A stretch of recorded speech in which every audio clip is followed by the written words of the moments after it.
Assalamualaikum warahmatullahi wabarakatuh. Saya Andi Ajrina Zafira bersama rekan saya Agus Gunawan dan Jihan Fahri ingin menjelaskan tentang proyek aplikasi analisis penyakit. Di sini sudah tampil aplikasinya untuk menganalisis penyakitnya. Pertama kita bisa masukin gejalanya dulu. Misalkan kita klik demam, pilek, misalkan terus sesak, sakit kepala, apalagi ya? Nyeri. Terus kita klik lanjutkan. Di sini langsung keluar hasil analisis dari gejala penyakitnya. Disebutkan penyakitnya COVID-19, solusinya isolasi mandiri, minum obat, dan segera ke rumah sakit jika sesak. Berikut adalah penjelasan mengenai kode JavaScript. Ya. Di sini ada import import DB. Import DB itu fungsinya mengimpor objek DB dari file lain yang mengkonfigurasi koneksi ke database seperti MySQL atau PostgreSQL. Objek ini digunakan untuk melakukan query ke database. Selanjutnya, export. Di sini ada get, fungsi get ini yaitu untuk menerima parameter request yang berisi informasi tentang permintaan yang diterima, termasuk URL dan parameter query. Jadi, selanjutnya ada const URL dan const syntax. Di new URL ini fungsinya untuk membentuk objek URL berdasarkan URL permintaan. Sedangkan URL search params digunakan untuk mengambil nilai parameter query yang bernama symptoms dari URL yang berisi ID gejala yang ingin dianalisis. Selanjutnya, if symptoms, fungsinya itu jika symptoms tidak ditemukan dalam URL, maka server akan mengirimkan proses dengan status 400 atau GET request dan pesan error dalam format JSON yang menyatakan bahwa gejala tidak disediakan.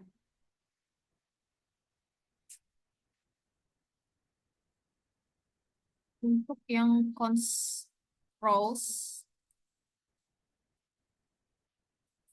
fungsi membuat query SQL untuk mengambil data dari database. DBS execute ini menjalankan query SQL ke database dan hasilnya disimpan dalam rows. Query ini memilih informasi terkait penyakit berdasarkan ID gejala yang diberikan dengan menggunakan ini nih inner join untuk menggabungkan tabel rows, symptoms, dan disease. Terus selanjutnya count menghitung frekuensi, where memastikan bahwa gejala yang sesuai dengan ID yang diberikan dalam URL yang dihitung. Terus hasilnya diurutkan berdasarkan frekuensi ini yang order by frekuensi DES. Hanya penyakit dengan frekuensi tertinggi yang diambil. Oke, terus selanjutnya return new dan headers. Misalkan jika ada hasil query yaitu rows tidak kosong, hasil pertama dari rows merupakan objek penyakit dengan frekuensi tertinggi dikembalikan sebagai respons dalam format JSON. Jika tidak ada hasil, misalnya nggak ada penyakit yang cocok dengan gejala yang diberikan, maka objeknya kosong, akan dikembalikan. Yang terakhir, catch error, ini fungsinya untuk menangani error. Kalau terjadi pada error saat menjalankan kode, baik saat mengambil parameter dari URL, menjalankan query, atau lainnya, block catch akan menangkap error tersebut. Respon dengan status 500 atau internal server error, kembalikan bersama pesan error dalam format JSON yang menunjukkan bahwa ada kesalahan dalam pengambilan akses. Sekian penjelasan dari saya. Selanjutnya akan dijelaskan oleh rekan saya, Agus Gunawan. Ya, terima kasih Ajrin. Saya akan melanjutkan untuk penjelasan dari codingan selanjutnya. Nah, di sini ada import seperti yang dijelaskan oleh Ajrinnya tadi, bahwa import ini untuk mengojek file di dalam directory. Nah, ini mungkin berisi pengaturan koneksi database ya, seperti SQL atau juga port stack SQL yang memungkinkan aplikasi untuk melakukan query ke database. Nah, selanjutnya ini adalah export sign function get. Nah, fungsinya ini untuk menangani permintaan HTTP dengan metode get. Fungsi ini akan dipanggil ketika aplikasi menerima permintaan get ke endpoint tertentu. Fungsi ini pun bersifat asynchronous karena menggunakan async wait sini ya, di async wait untuk menangani operasi sinkronus. Nah, untuk control WebDB, nah ini untuk menjalankan query SQL-nya ke database. Nah, query database yang dijalankan sendiri ini adalah mengambil sebuah data tabel dari tabel Simpson. Nih, dari tabel Simpson yang kemungkinan berisi informasi tentang gejala-gejala yang ada di dalam sistem. Misalnya nama gejala, deskripsi, dan lain-lain. Kemudian white ini memastikan bahwa aplikasi akan menunggu hasil dari query sebelum melanjutkan ke baris berikutnya. Hasil dari query ini akan disimpan dalam variabel row. Nah, sedangkan variabel row sendiri itu berisi hasil query dalam bentuk array atau objek yang mewakili semua baris data yang diambil dari tabel symptoms. Nah, untuk mengembalikan data gejala dalam format JSON, yaitu ini return new response. Nah, setelah query berhasil dijalankan, data hasil query akan dikonversi menjadi format JSON menggunakan JSON stringify. Nah, sedangkan fungsi dari new response sendiri itu digunakan untuk mengembalikan respon HTTP. Respon ini berisi data gejala dalam format JSON. Nah, selanjutnya untuk header, header ini atau content type. Nah, ini ditambahkan untuk memberitahu klien bahwa respon yang diterima adalah dalam bentuk JSON.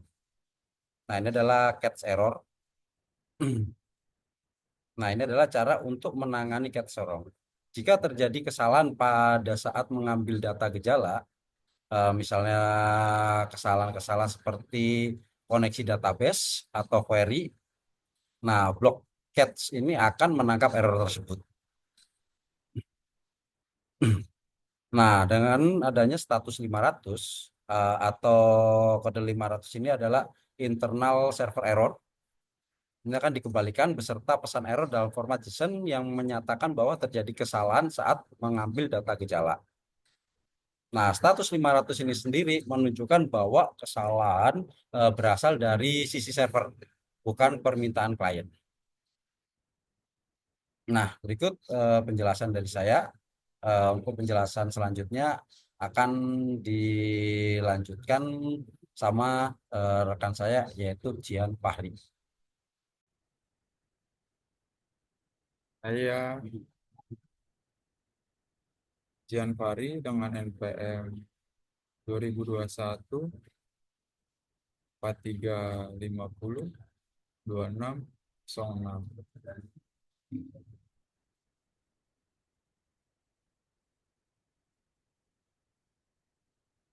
Berikut adalah penjelasan tentang kode page yang digunakan untuk membuat halaman gejala page. Kode ini memungkinkan pengguna untuk memilih gejala, mengirimkan data gejala atau analisis, dan menampilkan hasil analisis penyakit.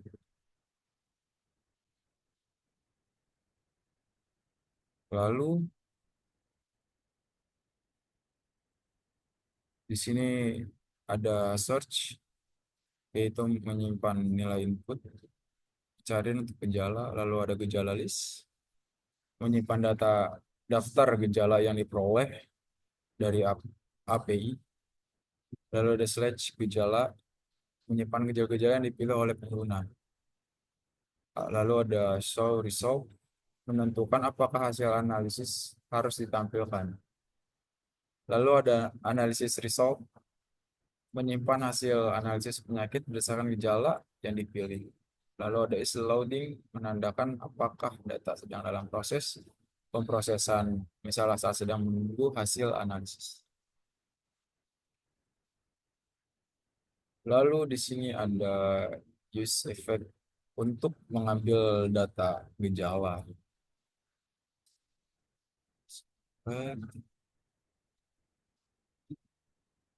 Nah, use effect itu digunakan untuk memanggil API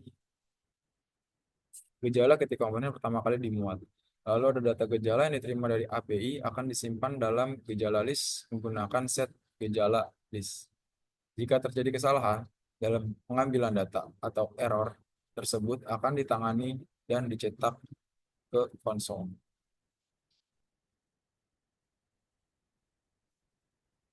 Lalu di sini ada menyaring gejala berdasarkan pencarian.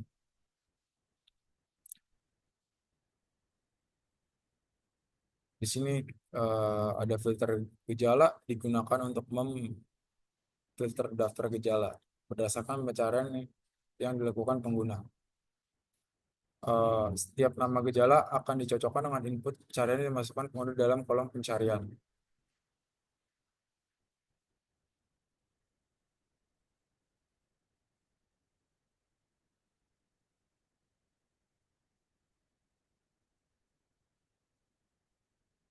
Lalu ada menangani pemilihan gejala. Eh, Fungsi ini digunakan untuk menambahkan dan menghapus gejala dari select gejala saat pengguna memilih untuk membatalkan pilihan gejala. Lalu jika gejala sudah dipilih, gejala tersebut akan dihapus dari select gejala. Jika belum dipilih, gejala akan ditambahkan ke dalam daftar yang dipilih.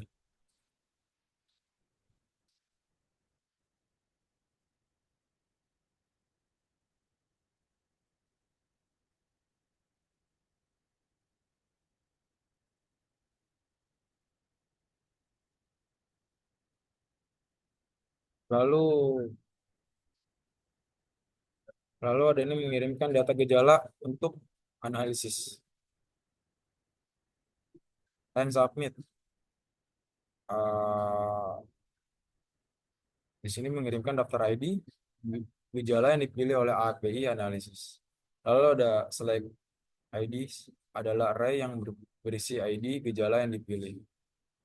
Setelah permintaan selesai, hasil analisis disimpan dalam analisis result dan hasil tersebut ditampilkan kepada pengguna. Status pemuatan atau is loading akan diatur ke true selama proses pengambilan hasil analisis dan diatur kembali ke false setelah selesai.